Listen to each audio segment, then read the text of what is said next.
ಲಹರಿ ಅಮ್ಮ ಲಹರಿ ಏನಾಯ್ತಮ್ಮ? ಅಯ್ಯೋ ತಿಂದಿದ್ದೆಲ್ಲ ಈಗ ವಾಂತಿ ಮಾಡ್ಕೊಂಡಿದ್ಯಲ್ಲ. ಈ ಮಗು ಅಷ್ಟಲ್ಲಾಗಿ ನಿಲ್ಲಿಸ್ದೆ 5 ಬಾರಿ ವಾಂತಿ ಮಾಡ್ಕೊಂಡು ಪೂರ್ತಿ ಸುಸ್ತಾಗಿದ್ದು ಆಕೆ ಮುಖ ತೊಳೆದು ಕೆಳಗಿನ ಕೋಣೆ ಕರ್ಕೊಂಡು ಹೋಗಿ ಗ್ಲೂಕೋಸ್ ನೀರು ಕೊಟ್ಟರು ಕಸ್ತೂರಿ. ಅದು ಸ್ವಲ್ಪ ಹೊಟ್ಟೆಗೆ ಬಿದ್ದ ಮೇಲೆ ನಿಶಕ್ತಿಯಿಂದ ಮುಚ್ಚಿ ಹೋಗ್ತಿದ್ದ ಕಣ್ಣುಗಳನ್ನ ಮೆಲ್ಲಗೆ ಸರಿಯಾಗ್ತಿರಿದ್ಲು. ಈಗ ಹೇಗಿದೆಯಮ್ಮ ಕಸ್ತೂರಿ? ಅವ್ರ ಕಣ್ಣುಗಳೆಲ್ಲ ಆತಂಕ ತುಂಬಿತ್ತು. ತುಂಬ ಸುಸ್ತಾಗಿ ಅನ್ನಿಸ್ತಿದೆ ಅತ್ತೆ. ಏನಾಯ್ತೋ ಗೊತ್ತಿಲ್ಲ. ಅಮ್ಮನ ಮನೇಲೂ ಹೀಗೆ 2 ಸತಿ ವಾಂತಿ ಆಗ್ತು. ಅಮ್ಮನಿಗೆ ಹೇಳಿದ್ರೆ ಗಾಬರಿ ಆಗ್ತಾರೆ ಅಂತ ಹೇಳಲಿಲ್ಲ ಅಂತ ನಿಜವ ವಿಷಯವನ್ನು ಬಾಯ್ಬಿಟ್ಲು. ಕಸ್ತೂರಿ ಅವರಲ್ಲಿ ಏನೋ ಒಂದು ಅನುಮಾನ, ಜೊತೆಗೆ ಆನಂದ. ಹೀಗೇಗಿದೆ ಅಮ್ಮ? ನಿನ್ನೆಯಿಂದಲೇ ಮೈಯೆಲ್ಲ ಒಂಥರ ಬೇಸರ, ಸುಸ್ತು ಅನ್ನಿಸ್ತಿತ್ತು. ಅವಾಗವಾಗ ತಲೆ ಕೂಡ ಸುತ್ತಾ ಇತ್ತು. ನಿನ್ನೆಯಿಂದ ಮೈಗೆ ಆರಾಮಿಲ್ದಿದ್ರೆ ಇಷ್ಟವರೆಗೆ ಯಾಕೆ ಹೇಳಿಲ್ಲ ಅಂತ ಕಸ್ತೂರಿ ಅವರು ಕೋಪ ಮಾಡಿಕೊಂಡು ತಾರಕ್ಕೆ ಫೋನ್ ಮಾಡ್ತಿದ್ರೆ, ಬೇಡ ಬೇಡ ಅತ್ತೆ, ನನಗೇನಾಗಿಲ್ಲ. ಊಟ ಜೀರ್ಣ ಆಗಿಲ್ವೇನೋ ಅಷ್ಟೇ. ಅದಕ್ಕೆ ಅವರಿಗೆ ಹೇಳಿದರೆ ಹಾಸ್ಪಿಟಲ್ಗೆ ಅಡ್ಮಿಟ್ ಮಾಡುವಷ್ಟು ಹಂಗಾಮ ಮಾಡ್ತಾರೆ, ಬೇಡ ಅಂತ ಅಂತಿದ್ರೆ ನಕ್ಕು. ಈ ತಿಂಗಳು ಮುಟ್ಟಾಯ್ತಲ್ಲ ಹರಿ ಅಂತ ಪ್ರೀತಿಯಿಂದ ಕೇಳ್ತಾ ಪಕ್ಕದಲ್ಲಿ ಕೂತರು ಕಸ್ತೂರಿ. ಅಷ್ಟರವರೆಗೆ ಆ ಯೋಚನೆಯೇ ಬಾರದೆ ಆ ಮಣ್ಣಿನ ತಲೆಯಲ್ಲಿ ಈಗ ಲೈಟ್ ಉರಿತು. ಇಲ್ಲ ಅತ್ತೆ, ಮೊನ್ನೆ 10ನೇ ತಾರೀಕು ಬರಬೇಕಿತ್ತು, ತಿಂಗಳು ಕೊನೆಯಾದರೂ ಇನ್ನೂ ಬಂದಿಲ್ಲ ಅಂತ ಆರಾಮವಾಗಿ ನಿಧಾನವಾಗಿ ಹೇಳಿದರು. ಅಂದರೆ ತಿಂಗಳು ದಾಟಿದೆ ಅಲ್ವಾ ಅಂತೇಳಿ ಕಾಲ್ ಮಾಡಿದ್ರು. ಹಲೋ ಮಮ್ಮಿ ಅಂತಿದ್ದ ತಾರಕ್ ಧ್ವನಿಗೆ ಅಷ್ಟಲ್ಲಾಗಲೇ ಮ್ಯಾಟರ್ ಅರ್ಥ ಆಗಲ ಹರಿ ಕೆನ್ನೆಗಳ ಕೆಂಪಾಗಿದ್ದರೆ, ತಾರಕ್ ನಮ್ಮ ಫ್ಯಾಮಿಲಿ ಲೇಡಿ ಡಾಕ್ಟರ್ ಫೋನ್ ಮಾಡಿದ ತಕ್ಷಣ ಮನೆಗೆ ಬರೋದಕ್ಕೆ ಹೇಳು ಕಂದ ಅಂತಂದರು Kasturi. Mom are you okay? ಮಾಡ್ತಿದ್ದ ಕೆಲಸ ನಿಲ್ಸಿ ಕೇಳ್ದ. ನಾನು ಚೆನ್ನಾಗಿದ್ದೀನಿ ಕಂದ, ನೀನು ಟೆನ್ಷನ್ ತೊಗೋಬೇಡ. ಸೊಸೆ ಮೈಗೆ ಸ್ವಲ್ಪ ಆರಾಮಿಲ್ಲದೆ ವಾಂತಿ ಮಾಡಿಕೊಂಡ್ಲು, ತುಂಬ ಸುಸ್ತಾಗಿರುವಾಗ ಅನ್ನಿಸ್ತು. ಡಾಕ್ಟರ್ಗೆ ಒಂದ್ಸಲಿ ತೋರಿಸಿದ್ರೆ ಒಳ್ಳೇದು ಅಂತ ಕರೆಯೋದಕ್ಕೆ ಹೇಳಿದೆ ಅಂತ ಹೇಳಿದರು. ಬೆಳಿಗ್ಗೆ ಚೆನ್ನಾಗಿದ್ಲಲ್ಲ, ಅಷ್ಟರಲ್ಲಿ ಇಷ್ಟೊಂದು ಏನಾಯಿತು? ಎದ್ದು ಕಾರ್ ಕೀಸ್ ತಗೊಂಡು ಕ್ಯಾಬಿನ್ನಿಂದ ಹೊರಗೆ ಬಂದ. ಅವಾಗವಾಗ ಹಾಗೆ ಆಗ್ತಿರುತ್ತೆ ಬಿಡು ಕಂದ, ನೀನು ಗಾಬರಿಯಾಗಿ ಬರಬೇಡ, ನಾನು ಇದೀನಲ್ಲ ಅಂತ ಆಕೆ ಹೇಳ್ತಿದ್ದ ಹಾಗೆ ಕರೆ ಕಟ್ಟಾಯಿತು. ವಾಸುದೇವ್ ಅವರ ಕೋಣೆಗೆ ಹೋಗಿ ಮೀಟಿಂಗ್ಗೆ ರೆಡಿ ಆಗ್ತಿದ್ದವರಿಗೆ ವಿಷಯ ತಿಳಿಸಿ, 1 ಗಂಟೆಯಲ್ಲಿ ಬಂದುಬಿಡ್ತೀನಿ ಡ್ಯಾಡಿ, ನೀವು ಮುಂದುವರಿಸಿ ಅಂತ ಡಾಕ್ಟರ್ಗೆ ಕಾಲ್ ಮಾಡ್ತಾ ಲಿಫ್ಟ್ ಒಳಗಡೆ ಬಂದ. ಇವನು ಬೇಸ್ಮೆಂಟ್ಗೆ ಬರೋ ಅಷ್ಟರಲ್ಲೇ ಡಾಕ್ಟರ್ ಮನೆಗೆ ಹೊಟ್ಟಿದ್ರು. ಆ ಬೆನ್ನಲ್ಲಿ ತಾರಕ್ ಕಾರ್ ಕೂಡ ರಸ್ತೆಯಲ್ಲಿ ವೇಗವಾಗಿ ಓಡ್ತು. ನನಗೇನಾಗಿಲ್ಲ ಅತ್ತೆ, ಸುಮ್ಮನೆ ಅವ್ರಿಗೆ ಫೋನ್ ಮಾಡಿ ಗಾಬರಿ ಪಡಿಸ್ತಿದ್ದೀರಿ ನೀವು. ಈ ದಿನ ಇಂಪಾರ್ಟೆಂಟ್ ಮೀಟಿಂಗ್ ಇದೆ ಅಂತ ಬೆಳಗ್ಗೆ ತಾನೇ ಹೇಳಿ ಹೋದ್ರವರು, ಅವ್ರನ್ನ ಯಾಕೆ ತೊಂದರೆಗೆ ಸಿಲುಕ್ಸೋದು ನೀವು ಅಂತ ಹೇಳ್ತಿರುವಾಗಲೇ ಮತ್ತೊಮ್ಮೆ ವಾಶ್ರೂಮ್ ಕಡೆ ಓಡಿದ್ಲು. ಕುಡಿದ ಗ್ಲೂಕೋಸ್ ನೀರು ಕೂಡ ಹೊಟ್ಟೆಯಿಂದ ಹೊರಗೆ ಬರೋ ಅಷ್ಟರಲ್ಲೇ ಅವಳಿಗೆ ಕಣ್ಣುಗಳೆಲ್ಲ ಗಿರಗಿರನೆ ತಿರುಗಿ ಸುತ್ತಲೂ ಕತ್ತಲಾದಂತಾಗಿ ತಲೆ ಹಿಡ್ಕೊಂಡು ಮಂಚದ ಮೇಲೆ ಬಿದ್ಲು. ಅರ್ಧ ಗಂಟೆ ನಂತರ ಕಣ್ಣು ತೆರೆದಾಗ ಕಣ್ಣೆದುರು ಸ್ವಲ್ಪ ಬೆಳಕು ಕಾಣಿಸ್ತಿದ್ರೆ ಮೆಲ್ಲಗೆ ಸುತ್ತಲೂ ನೋಡಿದ್ಲು. ತಾರಕ್ ಕೂತು ಅವಳ ಕೈ ಹಿಡ್ಕೊಂಡಿದ್ದ. ಈಗ ಹೇಗಿದೆ ಲಹರಿ? ಎಷ್ಟು ಮೃದುವಾದ ಧ್ವನಿಯಲ್ಲಿ ಕೇಳಿದ. ಅವನ ಮುಖದಲ್ಲೂ ತಿಳಿಯದ ಆನಂದ ಅಲೆದಾಡ್ತಿತ್ತು. ಹಾಂ ಅಂತ ಹೇಳಿ ಹೇಳೋದಕ್ಕೆ ಹೋಗ್ತಿದ್ದವಳನ್ನ ನಿಧಾನವಾಗಿ ಎಬ್ಬಿಸಿ ಬೆಡ್ ರೆಸ್ಟ್ಗೆ ತಲೆ ತುಂಬ ಅಡ್ಜಸ್ಟ್ ಮಾಡಿ ಕೂರಿಸಿ ರೆಡಿಯಾಗಿದ್ದ ಜ್ಯೂಸನ್ನು ಮೆಲ್ಲ ಕುಡಿಸ್ದ. ಬೇಡ ತಾರಕ್, ಏನೇ ತಿಂದರೂ ಕುಡಿದ್ರೂ ವಾಂತಿ ಆಗಿಬಿಡುತ್ತೆ. ನೋ ಪ್ರಾಬ್ಲಮ್, ತಿಂದ ಮೇಲೆ ವಾಂತಿ ಮಾಡ್ಕೊ, ಆಮೇಲೆ ಮತ್ತೆ ತಿನ್ನು ಅಂತ ಅವನು ಹೇಳ್ತಿದ್ರೆ ನಕ್ಕದ್ಲು. ಅತ್ತೆಯವರೆಲ್ಲಿದ್ದಾರೆ ಅಂತ ಕೇಳ್ತಾ ಖಾಲಿಯಾದ ಜ್ಯೂಸ್ ಗ್ಲಾಸ್ ಪಕ್ಕದಲ್ಲಿಟ್ಟು ಆಕೆಗೆ ಹತ್ತಿರವಾಗಿ ಜರುಗಿ ಇಬ್ಬರ ತುಟಿಗಳನ್ನ ಸುಂದರವಾಗಿ ಜೋಡಿಸ್ದ ತಾರಕ್. ನಿಜವಾಗ್ಲೂ ಊಹಿಸದ ಆ ಮುತ್ತಿಗಳ ಮನಸ್ಸಿನಲ್ಲಿ ಚಿಟ್ಟೆಗಳು ಆರೋದಕ್ಕೆ ಶುರುವಾದವು. 2 ನಿಮಿಷ ಸೂಕ್ಷ್ಮವಾಗಿ ಮುತ್ತಿಟ್ಟು ಲಹರಿ ಮುಖವನ್ನು ತನ್ನ ಅಂಗೈಯಲ್ಲಿ ತಗೊಂಡು, ನನಗೆ ತಂದೆಯಾಗಿ ಪ್ರಮೋಷನ್ ಕೊಟ್ಬಿಟ್ಟಿಯಲ್ಲೇ ರಾಕ್ಷಸಿ, ಥ್ಯಾಂಕ್ ಯು ಸೋ ಮಚ್ ಅಂತ ಹೇಳಿ ತಾರಕ್ ಮಾತಿ ಕಣ್ಣುಗಳು ಅರೆಮುಚ್ಚಿದಂತಾದರೆ, ನಿಜಾನಾ ಅಂದ್ಲು ಕಣ್ಣೀರು ತುಂಬಿದ ಕಣ್ಣುಗಳಿಂದ. ಹೌದು, ಡಾಕ್ಟರ್ ಬಂದು ಚೆಕಪ್ ಮಾಡಿ ಹೋದರು. ಜಸ್ಟ್ ತಿಂಗಳು ದಾಟಿದೆ ಅಂತ ಹೇಳಿ. ನಾಳೆ ಹಾಸ್ಪಿಟಲ್ ಬಂದರೆ ಟೆಸ್ಟ್ ಮಾಡಿ ಎಷ್ಟು ವಾರಗಳಿವೆ ಅಂತ ಹೇಳ್ತೀನಿ ಎಂದಿದ್ದಾರೆ. ಇಷ್ಟು ದೊಡ್ಡ ಗಿಫ್ಟ್ ಇಷ್ಟು ಬೇಗ ನಿಜಕ್ಕೂ ಎಕ್ಸ್ಪೆಕ್ಟ್ ಮಾಡಿರಲಿಲ್ಲ. ಮಮ್ಮಿ ಡ್ಯಾಡಿ ಅಂತೂ ಸಣ್ಣ ಮಕ್ಕಳ ಥರ ಕುಣಿದಾಡ್ತಿದ್ದಾರೆ ಅಂತ ತಾರಕ್ ಅಂತಿರುವಾಗಲೇ ಸಾಲಾಗಿ ಬಂದರು ಕಸ್ತೂರಿ, ನಿರ್ಮಲಾ, ಭಾಸ್ಕರ್, ವಾಸುದೇವ್ ಅವರು. ಎಲ್ಲರ ಕಣ್ಣುಗಳಲ್ಲೂ ಆನಂದ. ಹೆಂಗಸರು ಲಹರಿಯನ್ನು ನೋಡಿ ಮುದ್ದಾಡ್ತಿದ್ರೆ ತಾರಕ್ಕೆ ಕಂಗ್ರಾಟ್ಸ್ ಹೇಳಿದ್ರು ಹಿರಿಯರು. ಮಗಳೇ ತಗೋ, ಈ ಶುಭ ಸಂದರ್ಭದಲ್ಲಿ ಈ ಸಿಹಿ ಸುದ್ದಿಯನ್ನು ಸಿಹಿಯೊಂದಿಗೆ ಆಚರಿಸಬೇಕು ಅಂತ ಸ್ವೀಟನ್ನು ಲಹರಿ ಬಾಯಿಗಿಟ್ಟರು ಕಸ್ತೂರಿ. ಒಬ್ರಿಗೊಬ್ಬರು ಬಾಯಿ ಸಿಹಿ ಮಾಡ್ಕೊಂಡು ಸಂಭ್ರಮಿಸಿದ್ರು. ತಾರಕ್ ಮನು ಅವರಿಗೆ ಕಾಲ್ ಮಾಡ್ದ ಹೊರಗೆ ಹೋದ. ಅಮ್ಮ ಅತ್ತೆ ಎಲ್ಲರೂ ಜಾಗ್ರತೆಗಳು ಹೇಳ್ತಿದ್ರೆ ತನ್ನ ಹೊಟ್ಟೆ ಮೇಲೆ ಆ ಪ್ರಯತ್ನವಾಗಿ ಕೈ ಇಟ್ಕೊಂಡು ನಾನು ಅಮ್ಮ ಆಗ್ತಿದ್ದೀನಾ ಅಂತ ಒಂದು ವಿಧವಾದ ಅನುಭೂತಿಗೆ ಒಳಗಾದ್ಲು ಆಕೆ. ಆ ದಿನ ಇಡೀ ದಿನ ಮಂಚದಿಂದ ಕಾಲು ಕೆಳಗೆ ಇಡಲಿಲ್ಲ ಆಕೆ. ಇಡುವಷ್ಟು ತಾಕತ್ತು ಕೂಡ ಅವಳಿಗೆ ಇರಲಿಲ್ಲ. ಏನು ತಿಂದರೂ ಕುಡಿದ್ರೂ ಹೊಟ್ಟೆಯಲ್ಲಿ ನಿಲ್ತಿರಲಿಲ್ಲ. ವಾಂತಿ ಆಗ್ತಿದ್ರೆ ಮತ್ತಷ್ಟು ಬೇಸರವಾಗಿ ಅನ್ನಿಸ್ತಿತ್ತು ಬರೆಸೋದು. ಎಲ್ಲರೂ ಅವಳ ಸುತ್ತಲೂ ಇರ್ತಾ ಧೈರ್ಯ ಹೇಳ್ತಿದ್ರು. ಕಸ್ತೂರಿ ಅವರು ನಿರ್ಮಲಾ ಅವರಿಗೆ ತಿಳಿದಿರೋ ಮನೆಮದ್ದುಗಳನ್ನ ಮಾಡ್ತಾನೆ ಇದ್ದರು. ರಾತ್ರಿಗೆ ಸುಸ್ತಾಗಿದೆ, ಎಲ್ಲರೂ ನಿದ್ದೆಗೆ ಜಾರ್ತಿದ್ರೆ ಬಂದ ತಾರಕ್. ವಾಸುದೇವ್ ಅವರಿಗೆ ಗುಡ್ ನ್ಯೂಸ್ ತಿಳಿದು ಮೀಟಿಂಗ್ ಬಿಟ್ಟು ಬಂದಿದ್ದರು. ಲಹರಿಗೆ ಜೊತೆಯಾಗಿ ಎಲ್ಲರೂ ಇದ್ದಾರೆ ಅಂತ ಮತ್ತೆ ಆಫೀಸ್ಗೆ ಹೋಗಿದ್ದ ತಾರಕ್. ಅವನು ಬರೋದು ನೋಡಿ ನಿರ್ಮಲಾ ಅವರು ಕೂಡ ಹೊರಟು ಹೋದರು. ನಿದ್ರೆ ಮಾಡ್ತಾಯಿದ್ಲು ಲಹರಿ. ಫ್ರೆಶ್ ಆಗಿ ಬರುವಷ್ಟರಲ್ಲಿ ಊಟವನ್ನು ಕೋಣೆಗೆ ತಂದು ಕೊಟ್ಟು ಹೋಗಿದ್ರು ನಿರ್ಮಲಾ. ಲಹರಿ ಪಕ್ಕದಲ್ಲಿ ನೆಮ್ಮದಿಯಾಗಿ ಕೂತು ಅವಳ ನೈಟ್ ಡ್ರೆಸ್ ಶರ್ಟನ್ನು ಸ್ವಲ್ಪ ಮೇಲಕ್ಕೆ ತಿರುಗಿಸಿ ಸಹಜವಾಗಿ ಸ್ವಲ್ಪ ಉಬ್ಬಿರೋ ಹೊಟ್ಟೆಯನ್ನು ಸವರ್ತಾ ಮುಂದಕ್ಕೆ ಬಾಗಿ ತುಟಿಗಳನ್ನ ಒತ್ತಿದ. ಗಡಸು ಮೀಸೆ ಸ್ಪರ್ಶಕ್ಕೆ ಕಣ್ ತೆರೆದು ನೋಡಿದ್ಲು ಆಕೆ.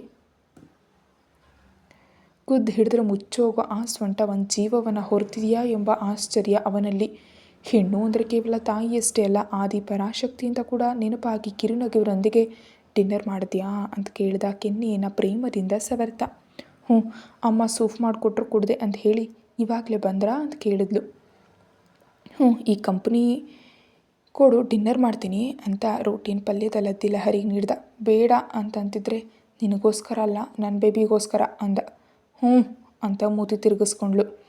ಅದೇ ಸುಂದರವಾದ ನಗುವಿನೊಂದಿಗೆ ಒಂದು ಪೂರ್ತಿ ರೋಟಿಯನ್ನು ಅವಳಿಗೆ ತಿನ್ನಿಸಿ ತನ್ನ ಡಿನ್ನರ್ ಕೂಡ ಕಂಪ್ಲೀಟ್ ಮಾಡ್ದ. ಅವನ ಮಡಿಲಲ್ಲಿ ತಲೆ ಇಟ್ಕೊಂಡು ಸೊಂಟ ಸುತ್ತ ಕೈಗಳು ಹಾಕಿ ಕಣ್ಣನ್ನು ಮುಚ್ಕೊಂಡ್ಳು. ಲೈಟ್ ಆಫ್ ಮಾಡಿ ಬೆಡ್ ರೆಸ್ಗೆ ಆತ್ಕೊಂಡು ಲಹರಿ ತಲೆ ಸವರ್ತಿದ್ರೆ ತಾರಕ್ ಅಂತ ಕರೆದ್ಲು. ಹ್ಞೂ ಅಂದ. ಲ್ಯಾಪ್ಟಾಪ್ನಲ್ಲಿ ಮೇಲ್ಸ್ ನೋಡ್ದ. ನಾಳೆ ಹಾಸ್ಪಿಟಲ್ಗೆ ಹೋದ್ಮೇಲೆ ಟೆಸ್ಟ್ ಮಾಡಿದ ಮೇಲೆ ಏನಾದರೂ ಕಾಂಪ್ಲಿಕೇಶನ್ಸ್ ಇದ್ದು ಬೇಬಿ ಚೆನ್ನಾಗಿರಬೇಕು ಅಂದರೆ ನಮ್ಮಿಬ್ಬರನ್ನ ದೂರ ಇರೋದು ಕೇಳಿದ್ರೆ ಏನು ಮಾಡೋಣ ಅಂತ ಅಂದ್ಲು. ಅವಳ ಪ್ರಶ್ನೆಯಲ್ಲಿನ ಭಯದ ಜೊತೆಗೆ ಅಭದ್ರತಾ ಭಾವನೆಯು ತಿಳಿತಿದ್ರೆ ಲ್ಯಾಪ್ಟಾಪ್ನ ಕ್ಲೋಸ್ ಮಾಡಿ ಪಕ್ಕದಲ್ಲಿಟ್ಬಿಟ್ಟು ಸುಕುಮಾರವಾಗಿ ಅವಳನ್ನ ಬಾಹುಗಳಲ್ಲಿ ಬಂಧಿಸಿ ಪ್ಲ್ಯಾನ್ ಬಿ ಎಕ್ಸಿಕ್ಯೂಟ್ ಮಾಡ್ತೀನಿ ಅಂದ. ಅಂದರೆ ಒಂದು ಆಳವಾದ ನೋಟ ಅವನ ಕಣ್ಣಲ್ಲಿ. ಹೇಳು ಪ್ಲೀಸ್. ನಗ್ತಾ ಏನಿಲ್ಲ, ಮೀಲ್ಸ್ ಕ್ಯಾನ್ಸಲ್ಸ್ ಆದರೆ ಸ್ನ್ಯಾಕ್ಸಿಂದ ಅಡ್ಜಸ್ಟ್ ಮಾಡ್ಕೊತೀನಿ ಅಂತ ಅವನು ಏನು ಮಾಡ್ತಾನೆ ಅಂತ ಹೇಳ್ತಿದ್ರೆ ನಾಚಿಕೆಯಿಂದ ಮುದುಡು ಹೋಗಿ ಛೀ ಅಂತ ದೂರ ಜರುಗಿದ್ಲು. ಏಯ್, ನಿನ್ನ ಪ್ರಾಬ್ಲಮ್ ಅಂದೆ, ನಾನು ಸೊಲ್ಯೂಷನ್ ಹೇಳಿದೆ, ಅದಕ್ಕೆ ಯಾಕೆ ಛೀ ಅಂತ ಹತ್ರ ಕೇಳ್ತಾ. ನಿಂತರವೇ ಈ ಬೇಬಿ ಕೂಡ ಮಹಾತುಂಟ, ಒಂದೇ ದಿನಕ್ಕೆ ಚುಕ್ಕೆ ತೋರಿಸ್ಬಿಡ್ತು ನನಗೆ. ಇನ್ನು 9 ತಿಂಗಳು ಅಂದರೆ ಗ್ರಹಗಳೆಲ್ಲ ನನಗೆ ಪರಿಚಯಿಸುತ್ತೋ ಏನೋ ಅಂತ ಅಳೋ ಮುಖವನ್ನು ಮಾಡಿಕೊಂಡ್ಳು. ಏಯ್, ನನ್ನ ಬೇಬಿ ನೀನಾದರೂ ಒಂದೇ ಅಂದರೆ ಚಲ್ಮ ಸುಲ್ಬಿಡ್ತೀನಿ. ನನ್ನ ಬುಜ್ಜಿ ಏಂಜಲ್, ಈ ಡ್ಯಾಡಿಗೋಸ್ಕರ ಆ ದೇವ್ರು ಕಳಿಸ್ತಿದ್ದಾರೆ, ಬರ್ತಿದೆ. ಇನ್ನೊಂದು ಸರಿ ನನ್ನ ಪ್ರಿನ್ಸೆಸ್ಸನ್ನು ಏನಾದರೂ ಅಂದರೆ ಬಾರಿಸ್ಬಿಡ್ತೀನಿ ಅಂತಂದ. ಮರುದಿನ ಇನ್ನು ಹಾಸ್ಪಿಟಲ್. ಡಾಕ್ಟರ್ ರೂಮ್ನಲ್ಲಿ ಗೈನಕಾಲಜಿಸ್ಟ್ ಮುಂದೆ ಇದ್ದಾರೆ ತಾರಕ್, ಲಹರಿ. ಟೆಸ್ಟ್ ರಿಪೋರ್ಟ್ಸ್ ನೋಡ್ತಾ ಭ್ರೂಣ ಜಸ್ಟ್ 5 ವಾರದ್ದಾಗಿದೆ, ಪ್ರೆಗ್ನೆನ್ಸಿ ಖಚಿತ ಆಗಿದೆ. ಆಕೆ ಹೇಳಿದ್ಲೇ ಆನಂದ ತುಂಬಿದ ಕಣ್ಣುಗಳಿಂದ ಒಬ್ಬರನ್ನೊಬ್ಬರು ನೋಡಿಕೊಂಡ್ರು. ಬೇರೆ ಯಾವುದೇ ಕಾಂಪ್ಲಿಕೇಶನ್ಸ್ ಇಲ್ಲ, ಆದರೆ ಫಸ್ಟ್ ಟ್ರೈಮಿಸ್ಟರ್ ಮೊದಲು 3 ತಿಂಗಳು ವರೆಗೆ ನೀವು ಜಾಗ್ರತೆ ಆಗಿರಬೇಕು. ಜರ್ನಿ ಮಾಡಬೇಡಿ, ತೂಕದ ವಸ್ತುಗಳನ್ನ ಹೆಚ್ಚಾಗಿ ಎತ್ತಬಾರ್ದು, ಇಬ್ಬರು ಕೂಡ ಸ್ವಲ್ಪ ದೂರ ಇದ್ದರೆ ಒಳ್ಳೆಯದು ಅಂತ ಆಕೆ ಅಂತಿದ್ರೆ ಲಹರಿ ತಾರಕ್ನ ನೋಡಿದ್ಲು. ಲಹರಿ ಕೈಯನ್ನು ಒತ್ತಿ ಹಿಡಿದು, ವಾಂತಿ ವಿಪರೀತವಾಗಿದೆ ಡಾಕ್ಟರ್, ಏನೇ ತಿಂದ ತಕ್ಷಣ ವಾಂತಿ ಆಗಿಬಿಡುತ್ತೆ, ತುಂಬ ಸುಸ್ತಾಗಿ ಕೂಡ ಇದ್ದಾಳೆ, ಒಂದೇ ದಿನಕ್ಕೆ ತುಂಬ ಡಲ್ ಆಗಿಬಿಟ್ಟಿದ್ದಾಳೆ ಅಂತ ಹೇಳಿದ ತಾರಕ್. ಬೇಬಿ ಎನರ್ಜೆಟಿಕ್ ಆಗಿದೆ ಅಂತ ನಕ್ಕು, ಮಾತ್ರೆಗಳನ್ನ ಬರ್ತಿದ್ದೀನಿ, ಅವುಗಳನ್ನ ಬಳಸ್ತಿದ್ರೆ ಆ ವಾಂತಿ ಸೆನ್ಸೇಷನ್ ಕಡಿಮೆ ಆಗುತ್ತೆ. ಎಷ್ಟು ಮಾತ್ರೆ ನುಂಗಿದ್ರೂ ಕೂಡ ಅವಾಗವಾಗ ವಾಂತಿ ಆಗೋದು ಸಹಜ. 3-4 ತಿಂಗಳು ಇರುತ್ತೆ, ಕೆಲವರೆಲ್ಲ 5 ತಿಂಗಳವರೆಗೂ ಇರುತ್ತೆ, ತಪ್ಪಲ್ಲ, ಭರಿಸಲೇಬೇಕು ಅಂತ ಆಕೆ ಅಂತಿದ್ದಂತೆ ಮುಖ ಸಣ್ಣಗೆ ಮಾಡಿಕೊಂಡ್ಲು ಲಹರಿ. ಕ್ಯಾಲ್ಶಿಯಂ ಐರನ್ ಮಾತ್ರೆಗಳನ್ನ ಬರ್ಕೊಟ್ಟು ಪ್ರಸ್ತುತಕ್ಕೆ ಇವುಗಳನ್ನ ಬಳಸ್ತೀರಿ, ಈಗ 2ನೇ ತಿಂಗಳು ನಡೀತಿದೆಯಲ್ಲ, 3ನೇ ತಿಂಗಳಲ್ಲಿ ಸ್ಕ್ಯಾನಿಂಗ್ ಬರೀತೀನಿ ಅಂತಂದ್ಲು. ಆಕೆಗೆ ಥ್ಯಾಂಕ್ಸ್ ಹೇಳಿ ರಿಸೆಪ್ಷನ್ಸ್ನಲ್ಲಿ ಡಾಕ್ಟರ್ ಫೀಸ್ ಮತ್ತು ಮೆಡಿಸಿನ್ ಬಿಲ್ ಪೇ ಮಾಡಿ ಸ್ಟೋರ್ನಲ್ಲಿ ಮೆಡಿಸಿನ್ ತೊಗೊಂಡು ಮನೆಗೆ ರಿಟರ್ನ್ ಆದರು. ತಾರಕ್ ಕೈಯನ್ನು ಚಚ್ಕೊಂಡು ಕಣ್ಣು ಮುಚ್ಕೊಂಡ್ಳು. ಸ್ವಲ್ಪ ದೂರದಲ್ಲಿ ಜ್ಯೂಸ್ ಶಾಪ್ ಮುಂದೆ ಕಾರ್ ನಿಲ್ಲಿಸಿ ಫ್ರೆಶ್ ಫ್ರೂಟ್ ಜ್ಯೂಸ್ ತಂದ ತಾರಕ್. ಬೇಡ ತಾರಕ್, ಹಸುವಾಗಿಲ್ಲ. ನನ್ನ ಬೇಬಿಗೆ ಹಸುವಾಗಿರುತ್ತೆ, ಬೆಳಿಗ್ಗೆ 2 ಇಡ್ಲಿ ತಿಂದೆ, ಅದನ್ನು ಕೂಡ ವಾಂತಿ ಮಾಡಿಬಿಟ್ಟೆ, ಇನ್ನು ಹೊಟ್ಟೆಯಲ್ಲಿ ಏನಿರುತ್ತೆ, ಹಾಂ ತಗೋ ಅಂತ ಅವಳ ಕೈಯಿಂದ ಕುಡಿಸಿ ಮೆಡಿಸನ್ ಕೊಟ್ಟ. ಇವಾಗಲೇ ಮನೆಗೆ ಬೇಡ, ಇನ್ನೆಲ್ಲಾದರೂ ಹೋಗೋಣವಾ? ಹ್ಞೂ, ಯಾರೂ ಇಲ್ಲದ ಒಂಟಿ ಜಾಗದಲ್ಲಿ ಕಾರ್ ನಿಲ್ಲಿಸು, ತಣ್ಣ ಗಾಳಿಗೆ ಕೂರೋಣ ಅಂದು ಅನ್ನೋದರಿಂದ ಸಿಟಿಗೆ ದೂರವಾಗಿ ಕರ್ಕೊಂಡು ಬಂದು ಕಾರ್ ನಿಲ್ಲಿಸ್ದ. ತುಂಬ ಹೊತ್ತು ಅಲ್ಲೇ ಟೈಮ್ ಸ್ಪೆಂಡ್ ಮಾಡಿ ಮನೆಗೆ ಬಂದ ಮೇಲೆ ಮನೆಯವರಿಗೆ ಕನ್ಫರ್ಮ್ ಆಗಿದೆ ಅನ್ನೋ ನ್ಯೂಸ್ ಹೇಳಿ ಲಹರಿಯನ್ನು ರೂಮಿಗೆ ಕರ್ಕೊಂಡು ಬಂದು ಅವಳನ್ನ ಮಲಗಿಸಿ ಲ್ಯಾಪ್ಟಾಪನ್ನು ತಗೊಂಡ. ಮೆಡಿಸನ್ನಿಂದ ಆ ಹೊತ್ತಿಗೆ ವಾಂತಿ ಆಗಲಿಲ್ಲ. ಮಧ್ಯಾಹ್ನದವರೆಗೆ ನೋಡಿ ಅವಳನ್ನು ಎಬ್ಬಿಸ್ದ. ನಿದ್ದೆ ಬರ್ತಿದೆ, ಮಲಗ್ತೀನಿ ಅಂತ ಅಂತಿದ್ದವಳನ್ನು ಲಂಚ್ ಮಾಡಿ ಮಲಗು ಅಂತ ಬಲವಂತವಾಗಿ ಎಬ್ಬಿಸಿ ಅವಳು ಮುಖ ತೊಳ್ಕೊಂಡು ಹಾಲಿಗೆ ಬರೋ ಅಷ್ಟರಲ್ಲೇ ಎಲ್ಲರೂ ಅಲ್ಲೇ ಇದ್ದರು, ಮಾತಾಡ್ಕೊಳ್ತಾ. ಹಿಂಗ್ಸ್ರು ರುಚಿಕರವಾದ ಅಡುಗೆಗಳಿಂದ ಪ್ಲೇಟ್ ತುಂಬಿಸಿ ಲಹರಿ ಆಗ್ತಾ ಇರ್ತಿದ್ರೆ ಅದನ್ನು ನೋಡಿದ್ಲೆ ವಾಶ್ ಬೇಸಿನ ಕಡೆ ಓಡಿದ್ಲು ಪಾಪ. ಅವಳಿಗಷ್ಟೇ ಅಲ್ಲ, ಅಲ್ಲಿರೋ ಎಲ್ರಿಗೂ ಕೂಡ ಅಯ್ಯೋ ಅನ್ನಿಸ್ತು. 2 ದಿನದಿಂದ ಏನೇ ತಿಂದರೂ ಕುಡಿದ್ರು ಕಕ್ಬಿಡ್ತಿದ್ರೆ ಹೇಗಿರುತ್ತೆ ಪಾಪ. ಹೊಟ್ಟೆಯಲ್ಲಿ ಕರುಳುಗಳೆಲ್ಲ ತಿರುಗಿಸ್ತಂತಿದೆ. ಅವೆಲ್ಲ ಬೇಡ, ಲೆಮನ್ ವಾಟರ್ ತಂದು ಕೊಡು ಮಮ್ಮಿ ಅಂದ ತಾರಕ್. ಹಾಂ ಅಂತ ಹೋಗಿ ತಂದವಳಿಗೆ ಕುಡಿಸ್ತಿದ್ರು. ಮೊಮ್ಮಗ ತೊಂದರೆ ಪಡ್ತಿದ್ದಾನೆ. ತಾರಕ್, ನನ್ನ ಸೊಸೆಯನ್ನು ನೋಡು, ಮುಖ ಹೇಗೆ ಬಾಡಿ ಹೋಗಿದೆಯೋ ಅಂದರು ಕಸ್ತೂರಿಯವ್ರ ಬೇಸರದಿಂದ. ನಿನ್ನ ಪುತ್ರರತ್ನ ಹೊಟ್ಟೆಲಿದ್ದಾಗಲೂ ನಿನ್ನ ಪರಿಸ್ಥಿತಿ ಇದೇ ತಾನೇ ಕಸ್ತೂರಿ, ಮರೆತು ಹೋದಿಯಾ ಅಂದರು. ನಿಜಾನೇ, ಆದರೆ ಇಷ್ಟು ತಿಂದ ತಕ್ಷಣ ವಾಂತಿ ಆಗ್ತಿರ್ಲಿಲ್ಲ. ಪಾಪ ನೋಡಿ ಹೇಗೆ ಸುಸ್ತಾಗೋಗಿದ್ದಾಳೆ ಅಂತ ಫ್ರೂಟ್ಸ್ ಆದರೂ ಕೊಡು ಅಂತ ಆಕೆ ಇಡ್ತಿದ್ರೆ ಬೇಡ ಅತ್ತೆ ಅಂತ ಲಹರಿ ಅನ್ನೋದ್ರಿಂದ ಬಲವಂತವಾಗಿ ಬೇಡ ಬಿಡಮ್ಮ ಅಂದ ತಾರಕ್. ನೀವು ಊಟ ಮಾಡಿ ಅತ್ತೆ, ಸ್ವಲ್ಪ ಹೊತ್ತು ಟಿ ವಿ ನೋಡ್ತಿರ್ತೀನಿ ಅಂತ ಲಿವಿಂಗ್ ಏರಿಯಾ ಕಡೆ ಹೋದ್ಲು. ಟಿ ವಿಯಲ್ಲಿ ಯಾವುದೇ ಒಳ್ಳೆ ಮೂವೀಸ್ ಬರದೇ ಇರೋದ್ರಿಂದ ಫೋನ್ ತಗೊಂಡು ಇನ್ಸ್ಟಾ ಸ್ಕ್ರಾಲ್ ಮಾಡ್ತಿದ್ರೆ ಬಂದು ತಾರಕ್ ಲಹರಿ ಕೈಲಿದ್ದ ಫೋನ್ ಕಿತ್ಕೊಂಡು ಸ್ವಿಚ್ ಆಫ್ ಮಾಡಿಬಿಟ್ಟ. ಓಯ್ ಏನಿದು ಹಾಕಿತ್ಕೊಂಡೆ ಕೊಡು ಲಹರಿ ಅಂತಿದ್ರೆ. ಡೆಲಿವರಿಯಾಗಿ ಬೇಬಿ ಹೊರಗೆ ಬರೋವರೆಗೂ ಕೂಡ ಫೋನ್ ಮುಟ್ಟುವಂತಿಲ್ಲ ನೀನು. ಎಷ್ಟು ರೇಡಿಯೇಷನ್ ಇರುತ್ತೆ ಗೊತ್ತಾ? ನನ್ನ ಬೇಬಿಗದು ತುಂಬ ಡೇಂಜರ್. ಹುಟ್ಟಿದ ಮೇಲೂ ನಿನಗೆ ಫೋನ್ ಜೊತೆ ತೊಟ್ಟು ಕೆಲಸ ಇಲ್ಲ. ಈ ಪಾಯಿಂಟ್ ನೀನು ಚೆನ್ನಾಗಿ ನೆನ್ಪಿಟ್ಕೊ ಅಂತ ತುಂಬ ಸೀರಿಯಸ್ ಆಗಿ ಹೇಳ್ದ. Tarak, this is too much. Phone ಇಲ್ಲದೆ ಈ ದಿನಗಳಲ್ಲಿ ಯಾರಿರ್ತಾರೆ? ಮತ್ತು ಜಾಸ್ತಿ ಬಳಸಲ್ಲ, ಕಾಟಾಚಾರಕ್ಕೆ ಟೈಮ್ ಪಾಸ್ಗಾದರೂ ನೋಡ್ತೀನಿ ಕೊಡು ಅಂತ ಅಳೋ ಮುಖ ಮಾಡಿದ್ಲು ಲಹರಿ. ನೋ, ಬೇಡ ಅಂದರೆ ಬೇಡ. ಅಷ್ಟೊಂದು ಬೇಕಿದ್ರೆ ಲ್ಯಾಪ್ಟಾಪ್ನಲ್ಲಿ ಮೂವೀಸ್ ಶೋಸ್ ಡೌನ್ಲೋಡ್ ಮಾಡ್ಕೊಡ್ತೀನಿ, ನೋಡ್ಕೊ. ಆದರೆ ಫೋನ್ ಬಳಸಿದೆ ಅಂದರೆ ಏಟು ಬೀಳುತ್ತೆ ನಿನಗೆ ಅಂತ ಮನೆಯವರ ನೋಡಿ. ನೀವು ಕೂಡ ಮನೆಯಲ್ಲಿದ್ದಾಗ ಫೋನ್ ಯೂಸ್ ಮಾಡೋ ಆಗಿಲ್ಲ ಡ್ಯಾಡಿ ಅನ್ನೋ ಅಷ್ಟರಲ್ಲೇ ಹ್ಞೂ ತಾರಕ್, ಏನಿದ್ರು ಆಫೀಸ್ನಲ್ಲೇ ಮಾತಾಡ್ಕೊಳ್ತೀನಿ, ಮನೇಲಿ ಟಿ ವಿ ನೋಡ್ತೀನಿ ಬಿಡು ಅಂದರು ಅವರು ಬುದ್ಧಿವಂತರಾಗಿ ಮಗನ ಕಣ್ಣುಗಳಲ್ಲಿ ಗಾಂಭೀರ್ಯವನ್ನು ನೋಡಿ. ಎಲ್ಲರೂ ನಕ್ಕಿದ್ರು. ಅದೊಳ್ಳೇದಪ್ಪ, ಹೀಗಾದರೂ ನಾವೆಲ್ಲರೂ ಒಟ್ಟಿಗೆ ಕಾಲ ಕಳೆಯೋ ಅವಕಾಶ ಸಿಕ್ತು. ಮಗಳ ಬಗ್ಗೆ ನೀನು ಯೋಚಿಸ್ಬೇಡ, ನಾವು ನೋಡ್ಕೊಳ್ತೀವಿ ಅಂತ ಅಂದರು ನಿರ್ಮಲಾ. ಎಲ್ಲರೂ ಒಂದೇ ಸಾಲಿಗೆ ಬಂದುಬಿಟ್ರಾ ಅಂತ ಮುನಿಸ್ಕೊಂಡು ಬೇಸರದಿಂದ ಕೋಣೆಗೆ ಹೋಗ್ತಿದ್ದ ಲಹರಿಯನ್ನು ತಡೆದು ನಿರ್ಮಲಾ ಅವ್ರು ಕೊಟ್ಟ ವೆಜ್ ಸೂಪ್ ಕುಡಿಸ್ತಾ. ತಿಂದಿದ್ರೆ ಹೊಡಿತೀನಿ ಅಂತ ಹೇಳಿದ್ರಿಂದ ಸುಮ್ಮನೆ ಕುಡಿದ್ಬಿಟ್ಟು ಸ್ವಲ್ಪ ಹೊಟ್ಟೆಗೆ ಬಿದ್ದ ತಕ್ಷಣ ಮತ್ತೆ ಮಂಪರಿನಲ್ಲಿ ಮಲಗಿದ್ಲು. ಆಕೆ ನಿದ್ರಿಸ್ತಿರೋದ್ರಿಂದ ಆಫೀಸ್ಗೆ ಹೋದ ತಾರಕ್ ಲೇಟ್ ನೈಟು ಮನೆಗೆ ಬಂದ. ಇಷ್ಟುವರೆಗೆ ವೆಯ್ಟ್ ಮಾಡಿ ಇವಾಗಲೇ ಮಲಗಿದ್ಲಪ್ಪ ಅಂದರು ನಿರ್ಮಲಾ ಅವರು. ಪರವಾಗಿಲ್ಲ ಅತ್ತೆ, ನೀವು ಹೋಗಿ ಮಲಗಿ, ನಾನು ಆಫೀಸ್ನಲ್ಲಿ ಡಿನ್ನರ್ ಮುಗಿಸ್ದೆ ಅಂತ ಅವನು ಹೇಳಿದ್ದಕ್ಕೆ ಆಕೆ ಹೊರಟು ಹೋದರು. ಲಹರಿಯನ್ನು ನೋಡಿ ಡಿಸ್ಟರ್ಬ್ ಮಾಡದೆ ಫ್ರೆಶ್ ಆಗಿ ಬಂದು ಪಕ್ಕದಲ್ಲೇ ಮಲಗಿದ. ತಾರಕ್ ಬಂದಿದ್ದಾನೆ ಅಂತ ತಿಳಿದ್ರು ಹೇಳಲಿಲ್ಲ ಆಕೆ. ಮುನ್ನಿಸ್ಕೊಂಡಿದ್ದಾಳಲ್ಲ ಮತ್ತೆ. ಹಿಂದಿನಿಂದ ಮೆಲ್ಲಗಪ್ಕೊಂಡು ಹೊಟ್ಟೆ ಮೇಲೆ ಕೈ ಇಟ್ಟ ಸಣ್ಣದಾಗಿ ಕಿತ್ತೆಸೆದ್ಲು. ಈ ಕಾಪಾಡೋ ಹಕ್ಕು ನಿನಗಿಲ್ವೇ ಅಂತ ಭುಜದ ಮೇಲೆ ಸಣ್ಣದಾಗಿ ಅಲ್ಲಿನ ಗಾಯ ಕೊಟ್ಟ. ನೀನು ಬೇಬಿ ಬೇಕಿದ್ರೆ ಹೊರಗೆ ಬಂದ ಮೇಲೆ ನಿನ್ನ ಕೈಗೆ ಇಟ್ಬಿಡ್ತೀನಿ, ಅಷ್ಟುವರೆಗೆ ನನ್ನ ತಂಟೆಗೆ ಬರಬೇಡ ಅಂತ ಸೀರಿಯಸ್ ಆಗಿ ಹೇಳಿದ್ಲು. ಆಗ ಹೇಳೋ ರೈಟ್ಸ್ ಕೂಡ ನಿನಗಿಲ್ಲ, ಬೇಬಿ ಅಷ್ಟೇ ಅಲ್ಲ, ನನ್ನ ಬೇಬಿನ ಹೊತ್ತಿರೋ ಈ ಮಮ್ಮಿ ಕೂಡ ನನ್ನ ಪ್ರಾಪರ್ಟಿನೇ ಅಂತೆಲ್ಲ ಹರಿಕೆನ್ನೆಗಳು ಒತ್ತಿ ಹಿಡಿದು ಹಿಂದಕ್ಕೆ ತಿರುಗಿಸ್ಕೊಂಡು ಮುದ್ದಾಗಿ ಮುದುರ್ತಿದ್ದ ಆ ತುಟಿಗಳನ್ನ ಸಣ್ಣದಾಗಿ ಹಚ್ಬಿಟ್ಟ. ಬಿಡು ಅಂತ ಬಿಡಿಸ್ಕೊಳ್ತಿದ್ರೆ ತನ್ನ ಕಡೆ ತಿರುಗಿಸಿ, ನಾನು ಹೇಳಿದ್ದು ಯಾರಿಗೋಸ್ಕರ? ನಮ್ಮ ಬೇಬಿ ಆರೋಗ್ಯಕ್ಕೋಸ್ಕರ ತಾನೇ, ಆ ಮಾತ್ರ ಅರ್ಥ ಮಾಡ್ಕೊಳ್ಳೋಕ್ಕಾಗಲ್ವ ನೀನು ಅಂದ. ಮುನಿಸ್ಕೊಂಡು ಮೂತಿ ಉಬ್ಬಿಸ್ಕೊಂಡು, ಸರಿ, ನಿನಗೆ ಬೇಬಿ ಆರೋಗ್ಯದ ಬಗ್ಗೆ ಅಗತ್ಯ ಇಲ್ಲ ಅಂದ್ಕೊಂಡ್ರೆ ಇವಾಗಲೇ ಹೋಗಿ ಫೋನ್ ತೊಗೊಂಡು ಎಷ್ಟು ಹೊತ್ತು ಬೇಕೋ ಅಷ್ಟು ಹೊತ್ತು ನೋಡ್ಕೊ ಹೋಗು ಅಂತ ಅವಳನ್ನ ಬಿಟ್ಟು ಪಕ್ಕಕ್ಕೆ ತಿರುಗಿ ಲ್ಯಾಂಪ್ ಆಫ್ ಮಾಡಿ ಮಲಗ್ದ. ಸ್ಯಾಡಿಸ್ಟ್, ಹೀಗೆ ಎಮೋಷ್ನಲಾಗಿ ಲಾಕ್ ಮಾಡಾಕ್ತಾನೆ ಅಂತ ಮೂತಿ ಸೊಟ್ಟಿಗೆ ಮಾಡಿ ತಾನು ಇತ್ತ ತಿರುಗಿ ಮಲಗಿದ್ಲು. ನಿದ್ದೆಯಲ್ಲಿ ಯಾರನ್ನ ಸೇರಿದಾರೋ ಗೊತ್ತಿಲ್ಲ. ಬೆಳಗ್ಗೆ ಏಳುವಷ್ಟರಲ್ಲೇ ಫೆವಿಕಾಲ್ ಥರ ಅಂಟ್ಕೊಂಡಿದ್ರು ಒಬ್ರಿಗೊಬ್ಬರು. ಮುಂಚಿತವಾಗಿ ತಾನೇ ಎದ್ದ ತಾರಕ್ ಎದೆ ಮೇಲೆ ಮುಖ ಇಟ್ಕೊಂಡು ಗೊರಕೆ ಹೊಡಿತಿದ್ದ ಲಹರಿ ತುಟಿಗಳ ಮೇಲೆ ಸುಂದರವಾಗಿ ಮುತ್ತಿಟ್ಟು ಮೆಲ್ಲಗೆ ಬಿಡಿಸ್ಕೊಂಡು ಬಾಡಿ ಸ್ಟ್ರೆಚ್ ಮಾಡ್ತಾ ಜಿಮ್ ರೂಮ್ ಕಡೆ ಹೋದ. 1.5 ಗಂಟೆ ವ್ಯಾಯಾಮಗಳಿಂದ ಬೆವರು ಹರಿಸಿ ಬರೋ ಅಷ್ಟರಲ್ಲೇ ಇನ್ನೂ ನಿದ್ರಿಸ್ತಿರೋ ಹೆಂಡತಿಯನ್ನು ನೋಡಿ ಸ್ವಲ್ಪ ನೀರನ್ನು ಮುಖದ ಮೇಲೆ ಚಿಮ್ಕಿಸ್ತ. ಅಂತ ಮುಂಪರಿನಲ್ಲಿ ಸೌಂಡ್ ಮಾಡಿ ಇನ್ನೊಂದು ಕಡೆ ತಿರುಗಿ ಮಲಗಿದ್ಲು. ಏಯ್ ಲೇಝಿ ಫೆಲೋ, ಎಷ್ಟೊತ್ತು ನಿದ್ದೆ? ಇದು ಫ್ರೆಶ್ ಆದರೆ ಸ್ವಲ್ಪ ಹುಷಾರಾಗಿರ್ತೀಯಾ? ಇಲ್ಲದಿದ್ದರೆ ದಿನ ಪೂರ್ತಿ ಹೀಗೆ ನಿದ್ದೆ ಮಂಪರಿನಲ್ಲಿ ತೂಗಾಡಬೇಕು ಏಳು ಅಂತ ಬ್ಲ್ಯಾಂಕೆಟನ್ನು ಹೇಳ್ದ.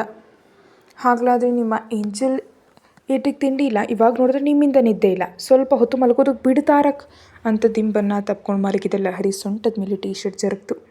ವಿಂಡೋದಿಂದ ಬರೋ ಫ್ರೆಶ್ ಏರ್ಗೆ ಮುಖದ ಮೇಲಿನ ಸಣ್ಣ ಕೂದಲುಗಳು ನಾಟ್ಯ ಮಾಡ್ತಿದ್ರೆ ಲೈಟ್ ಪರ್ಪಲ್ ಕಲರ್ ನೈಟ್ ಡ್ರೆಸ್ನಲ್ಲಿ ಕ್ಯೂಟಾಗಿದ್ಲು ಆಕೆ. ಹಣೆ ಸವರ್ಕೊಳ್ತಾ, ಲಹರಿ ಹೇಳಲಿಲ್ಲ ಅಂತ್ಕೋ, ಈಗ ಹೀಗೆ ಎತ್ಕೊಂಡೋಗಿ ಶವರ್ ಕೆಳಗೆ ಬಿಡ್ತೀನಿ, ಆಮೇಲೆ ಏನು ಮಾಡ್ತೀನೋ ನನಗೂ ಗೊತ್ತಿಲ್ಲ, ಹೇಳ್ತೀಯಾ ಇಲ್ವಾ ಅನ್ನೋ ಅಷ್ಟರಲ್ಲಿ ಧಡಾರ್ ನಿಂತು ಕೂತು ಆಮೇಲೆ ಏನೋ ನೆನಪಾದವಳಂತೆ, ಆ ಡಾಕ್ಟರ್ ಹೇಳಿದ ತಾನೇ ನಮ್ಮಿಬ್ಬರನ್ನು ದೂರ ಇರೋದಕ್ಕೆ? ಸೊ ನೀನು ನನಗೇನು ಮಾಡೋಕ್ಕೆ ಸಾಧ್ಯ ಇಲ್ಲ ಅಂತ ಅರುಂಧತಿಯಲ್ಲಿ ಅನುಷ್ಕಾರಿಂದ ಬಿಲ್ಡಪ್ ಕೊಡ್ತಿದ್ರೆ ತುಂಬ ಕೋಪದಿಂದ ನೋಡ್ತಿದ್ದಾನೆ ತಾರಕ್. ಈಗ ಯಾಕೆ ಹಾಗೆ ನೋಡ್ತಿದ್ದೀರಾ ಅಂದ್ಲು ಹೆದರ್ತಾ.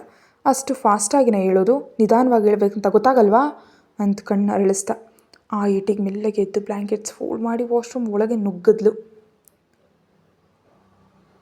ಆಕೆ ಬರೋ ಅಷ್ಟರಲ್ಲಿ ಅವನು ಕೂಡ ಫ್ರೆಶ್ ಆಗಿ ಬಂದ. ಡ್ರೆಸ್ಅಪ್ ಆಗ್ತಿದ್ದವನ್ನ ನೋಡಿ, ಪ್ರೆಗ್ನೆನ್ಸಿ ಅಂತ ತಿಳಿದಾಗಿಂದ ಕೇರಿಂಗ್ ಜಾಸ್ತಿ ಆಗಿಬಿಟ್ಟಿದೆ, ಕೋಪನೂ ಜಾಸ್ತಿ ಆಗಿಬಿಟ್ಟಿದೆ ಅಂದು ಗೊಣಗ್ತಿದ್ರೆ ಮಿರರ್ ಮುಂದಿದ್ದವನ್ನ ಹಿಂದೆಯಿಂದ ಅಪ್ಕೊಂಡು ಜುಟ್ಟನ್ನು ಮುಂದಕ್ಕೆ ಕುತ್ತಿಗೆ ಮೇಲೆ ಮುತ್ತಿಟ್ಟ. ನಾನು ಹೇಳೋದು ನಿನಗೋಸ್ಕರವೇ ಅಂತ ಸ್ವೀಟ್ ಧ್ವನಿಯಲ್ಲಿ ಅಂದ. ನಾನೇನು ಸಣ್ಣ ಮಗು ಅಲ್ಲ. ಅಮ್ಮ ಅತ್ತೆಯವ್ರು ಹೇಗಿರಬೇಕು, ಎಷ್ಟು ಜಾಗೃತಿಯಾಗಿರಬೇಕು ನನಗೆ ಹೇಳ್ತಾನೆ ಇದ್ದಾರೆ. ಅದನ್ನು ನನಗೆ ಲೇಸಿಯಾಗಿ ಅನ್ನಿಸ್ತಿದೆ, ನಿದ್ದೆ ಮಂಪರಾಗಿ ಅನ್ನಿಸ್ತಿದೆ, ಮಲಗುತ್ತಿದ್ರೆ ತಪ್ಪಾ ಅಂತ ಮುಖ ಸಣ್ಣದಾಗಿ ಮಾಡಿದ್ಲು. ಪ್ರೆಗ್ನೆನ್ಸಿ ಸಿಂಪ್ಟಮ್ಸ್ ಅನ್ನೋದು ಎಲ್ಲರಲ್ಲೂ ಕಾಮನ್.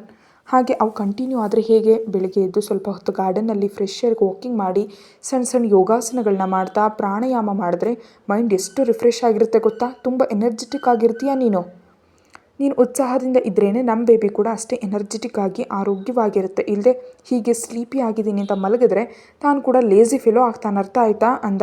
ಹ್ಞೂ ಅಂತ ಮೂತಿ ತಿರುಗಿಸಿದ್ಲು. ಏನು ಅಂದ. ಮನೇಲಿದ್ರೆ ಬೋರ್ ಹೊಡೆಯುತ್ತೆ, ನಾನು ಕೂಡ ಆಫೀಸಿಗೆ ಬರ್ತೀನಿ ತಾರಕ್ ಅಂದ್ಲು. ಜರ್ನಿ ಸೇಫಲ್ಲ ಅಂತ ಡಾಕ್ಟರ್ ಹೇಳಿದ್ದು ಮರೆತು ಹೋದ್ಯಾ? ಆಫೀಸ್ಗೆ ಹೋಗಬೇಕಾದ್ರೆ 45 ನಿಮಿಷ ಬೇಕು, ಅಷ್ಟುದ್ದ ಜರ್ನಿ. 1.5 ಅವರ್ ಆಗುತ್ತೆ. ಅಗತ್ಯ ಇಲ್ಲ, ಬೇಕಿದ್ರೆ 3ನೇ ತಿಂಗಳು ಸ್ಕ್ಯಾನಿಂಗ್ ಆದಮೇಲೆ ಜರ್ನಿ ಮಾಡ್ಬೋದು ಅಂತ ಅಂದಾಗ ಅವಾಗ ಕರ್ಕೊಂಡು ಹೋಗ್ತೀನಿ ಅನ್ನೋದ್ರಿಂದ ಮತ್ತೆ ಮುಖ ಮುಚ್ಕೊಂಡ್ಳು. ಇನ್ನೊಂದ್ಸಲಿ ಮುಖ ಹೀಗಿಟ್ಟರೆ ಪಚ್ಚಿ ಮಾಡಿಬಿಡ್ತೀನಿ, ಹುಷಾರ್ ಅಂದ. ತನ್ನ ಬಿಡಿಸ್ಕೊಂಡು ಬೇರೆ ಬೇರೆ ಆಗೋರಿಗೆ ಹೋಗ್ತಾ, ನೀನು ಯಾವಾಗಲೂ ಇಷ್ಟೇ, ನನ್ನನ್ನು ಹೇಗೆ ಅಳಿಸ್ಬೇಕು ಅಂತ ನೋಡ್ತಾನೆ ಇರ್ತೀಯ. ಈಗ ಅವಕಾಶ 9 ತಿಂಗಳು ಸಿಕ್ಕಿದೆ, ಇನ್ನು ನಿಂತೀಯ ನೀನು, ನಿನ್ನ ಜೊತೆ ಹೋಗು ಅಂತ ಹೊರಗೆ ಹೋದ್ಲು. ಹಾಲಿಗೆ ಹೋಗೋ ಅಷ್ಟರಲ್ಲಿ ಬಿಸಿ ಬಿಸಿಯಾಗಿ ಇಡ್ಲಿ, ತುಪ್ಪ, ಖಾರದ ಪುಡಿ ಟೇಬಲ್ ಮೇಲೆ ಇಡ್ತಿದ್ದಾರೆ ನಿರ್ಮಲಾ ಅವರು. ಅಮ್ಮ ನಂಗೆ ಖಾರವಾಗಿ ತಿನ್ಬೇಕು ಅನಿಸ್ತಿದೆ, ಖಾರದ ಪುಡಿ ಬೇಕು, ಸಾಂಬಾರು ಬೇಡ ಅಂತ ಡೈನಿಂಗ್ ಟೇಬಲ್ ಹತ್ರ ಕೂತ್ಲು. ಏಯ್ ಖಾಲಿ ಹೊಟ್ಟೆಲಷ್ಟು ಖಾರ ಇರೋದನ್ನೆಲ್ಲ ತಿನ್ನಬಾರ್ದು, ಹೊಟ್ಟೆ ಉರಿಯುತ್ತೆ, ತಗೋ ಹಾಲು ಕುಡಿ ಮೊದಲು ಅಂತ ಇಡ್ತಿದ್ರೆ ಖಾರವಾಗಿ ಬೇಕು, ಇಡ್ತೀಯ ಇಲ್ವಾ ಅಂತ ಕೂತ್ಲು. ಸರಿ ಅವಳ ಹಾರಾಟವನ್ನು ಕೇಳಿ ಇಡ್ತೀನಿರು ಅಂದರು. ಗಂಡಸರಿಬ್ಬರು ವಾಕಿಂಗ್ಗೆ ಪಾರ್ಕಿಂಗ್ ಹೊರಟೋಗಿದ್ರೆ ಕಸ್ತೂರಿಯವರು ಪೂಜೆ ಮಾಡ್ತಿದ್ದಾರೆ. ನಿರ್ಮಲಾ ಅವ್ರ ಮನೇಲಿ ಎಲ್ರಿಗೂ ಬ್ರೇಕ್ಫಾಸ್ಟ್ ಮಾಡ್ತಿದ್ರೆ ಮುನಿಸ್ಕೊಂಡು ಬಂದು ಮಗಳು ಈಗ ಖಾರ ಬೇಕು ಅಂತ ಕೇಳ್ತಿದ್ರೆ, ನೀವು ಹೀಗೆ ಬನ್ನಿ ಒಂದ್ಸಲಿ ಅಂತ ಕರೆದ್ರು ಹಾಲಿನಿಂದ. ಫಾರ್ಮಲ್ಸ್ನಲ್ಲಿ ರೆಡಿಯಾಗಿ ಬಂದ ತಾರಕ್, ಏನತ್ತೆ ಅವರೇ ಅಂದ. ನೋಡಪ್ಪ, ಇಡ್ಲಿಗೆ ಸಾಂಬಾರು ಹಾಕಿದರೆ ಬೇಡ ಅಂತ ಖಾರ ಬೇಕು ಅಂತಿದ್ದಾಳೆ. ಈ ಟೈಮ್ನಲ್ಲಿ ಖಾರ ನಿಜಕ್ಕೂ ತಿನ್ನಬಾರ್ದು, ಉಷ್ಣ ಆಗುತ್ತೆ ಅಂತ ಹೇಳ್ತಿದ್ರೆ ಅರ್ಥ ಆಗ್ತಿಲ್ಲ, ಅದಕ್ಕೆ ನೀವಾದರೂ ಹೇಳಿ ಅಂತ ಡಿಶಸ್ ಎಲ್ಲ ಅಲ್ಲಿಟ್ಟು ಆಕೆ ಅಡುಗೆ ಮನೆಗೆ ಹೊಟ್ಟೋದ್ರು. ತಾರಕ್ನನ್ನ ನೋಡಲಿಲ್ಲ ಲಹರಿ. ಪ್ಲೇಟ್ನ 4 ಇಡ್ಲಿ ಇಟ್ಟು ಲಹರಿ ಕೇಳಿದಂತೆ ಖಾರದ ಪುಡಿ ಅದ್ರ ಮೇಲೆ ತುಪ್ಪ ಹಾಕಿದು ತಿನ್ನು ಅನ್ನುತ್ತಾ. ಮಗು ಶಾಕ್. ತಾರಕ್ ನೀನೇನು ಅಂತಿರೋದು ಅಂತ. ತಾನು ಕೂಡ ಪಕ್ಕದಲ್ಲಿ ಕೂತು ಇಡ್ಲಿ ಇಟ್ಕೊಳ್ತಾ, ತಿನ್ಬೇಕು ಅನಿಸ್ತಿದೆ ತಾನೇ, ತಿನ್ನು, ಆಮೇಲೆ ಏನಾದರೂ ಪ್ರಾಬ್ಲಮ್ ಬಂತು ಅಂದರೆ ಪಾರ್ಸೆಲ್ ಮಾಡಿ ಪಾಕಿಸ್ತಾನ ಬಾರ್ಡರ್ನಲ್ಲಿ ಬಿಟ್ಬಿಡ್ತೀನಿ, ಆದರೆ ತಿನ್ನು ಅಂದ. ಅಷ್ಟು ಮರ್ಯಾದೆಯಿಂದ ಹೇಳಿದ ಮೇಲೆ ಇನ್ನೇನು ತಿಂತಾಳೆ. ತನ್ನ ಪ್ಲೇಟ್ ಪಕ್ಕಕ್ಕೆ ಇಟ್ಬಿಟ್ಟು ತಾರಕ್ ಪ್ಲೇಟ್ ತಗೊಂಡು ಇಡ್ಲಿ ಮೇಲೆ ಸಾಂಬಾರು ಹಾಕ್ಕೊಂಡು ಬುದ್ಧಿವಂತಿಯಾಗಿ ತಿನ್ನೋದಕ್ಕೆ ಶುರು ಮಾಡಿದ್ಲು. ಅವಳ ಕೈಯಿಂದ ಹೊಟ್ಟೆ ತುಂಬ ತಿನ್ನಿಸಿ ಹಾಲು ಕುಡಿಸಿ ಹಣೆ ಮೇಲೆ ಮುತ್ತಿಟ್ಟ. ಹೀಗಿರಬೇಕು, ಗುಡ್ ಗರ್ಲ್ ಥರ. ಹಠ ಮಾಡ್ತೀಯ ಆದರೆ ಮಾತು ಕೇಳ್ತೀಯಲ್ಲ ಅಂದ ನಗ್ತಾ.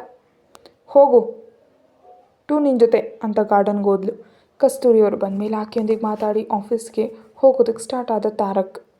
ವಾಕಿಂಗ್ ಮಾಡ್ತಾ ತಿರುಗ್ತಿದ್ದ ಲಹರಿ ತಾರಕ್ ಕಾರ್ ಕದಲದೇ ಇರೋದನ್ನು ನೋಡಿದ್ಲು. ತನಗಾಗಿ ವೆಯ್ಟ್ ಮಾಡ್ತಿದ್ದಾನೆ ಅಂತ ತಿಳಿದ್ರು ಹೋಗಲಿಲ್ಲ. 1/4 ಗಂಟೆ ಆದರೂ ಕಾರು ಹೋಗಲೇ ಇಲ್ಲ. ರಾಕ್ಷಸ ಅಂತ ಗೊಣಗ್ತಾ ಹೋಗಿ ಗ್ಲಾಸ್ ಮೇಲೆ ಟ್ಯಾಪ್ ಮಾಡಿದ್ಲು. ಡೋರ್ ಓಪನ್ ಆಗಿ ಆಕೆ ಕೂತ್ ಮೇಲೆ ಲಾಕ್ ಆಯಿತು. ಟೈಮ್ ಆಗ್ತಿದ್ರೆ ಹೋಗದೆ ಏನದು ಅಂತಿದ್ದವಳನ್ನ ಮಡಲಿಗೆ ತಗೊಂಡು ಗಾಢವಾಗಿ ಅಪ್ಕೊಂಡ. ಅವನ ಹಗ್ನಲ್ಲಿ ಮಿಸ್ ಮಾಡ್ಕೋತಿದ್ದಂಥ ಫೀಲಿಂಗ್, ದೂರ ಆಗ್ತಿದ್ದ ಭಾವನೆ ತಿಳಿತಿದ್ರೆ ಹಠ ಬಿಟ್ಟು ಕುತ್ತಿಗೆ ಸುತ್ತ ಕೈಗಳು ಹಾಕಿ ತಾರಕ್ ಹಣೆ ಮೇಲೆ ತುಟಿಗಳಿಟ್ಲು. ಕಿಸ್ಮಿ ಹಾರ್ಡ್. ಮಾದಕವಾದ ಧ್ವನಿಗೆ ನಡಕ್ತಿದ್ದ ತುಟಿಗಳು ಅವನ ತುಟಿಗಳ ಮೇಲಿಟ್ಲು. ಅವನಿಂದ ಬರ್ತಿದ್ದ ಬಾಡಿ ಬ್ರೀದನ್ಸ್ಗೆ ಅವಳಲ್ಲೂ ಹಾರ್ಮೋನ್ಸ್ ಚೇಂಜ್ ಆದವು. ತಾರಕ್ ಅಂದ್ಲು ಅಷ್ಟೇ ಮಾದಕವಾಗಿ. ಹ್ಞೂ ಅಂದ. I want you Tarak. ಕಿರಿನಗು ಅವಳ ತುಟಿಗಳ ಮೇಲೆ. ನಿಜವಾಗಿಯೂ ನಿನ್ನ ಟಚ್ ತುಂಬ ಮಿಸ್ ಮಾಡ್ಕೋತಿದ್ದೀನಿ, ಇನ್ನೊಂದು ತಿಂಗಳು ದೂರ ಇರಬೇಕು. I can't. ಕತೆ ಮುಂದುವರಿಯುತ್ತೆ. ಹೆಚ್ಚಿನದಕ್ಕಾಗಿ ಚಾನಲ್ಗೆ ಮೆಂಬರ್ಶಿಪ್ ತಗೊಳ್ಳಿ. Thank you. ಹಾಗೆ ಅನಿರೀಕ್ಷಿತ ಮದುವೆ ನನ್ನ ಇನ್ನೊಂದು ಯೂಟ್ಯೂಬ್ ಚಾನಲ್ನಲ್ಲಿ ಅಪ್ಲೋಡ್ ಆಗಿದೆ, ಹೋಗಿ ನೋಡಿ. Thank you.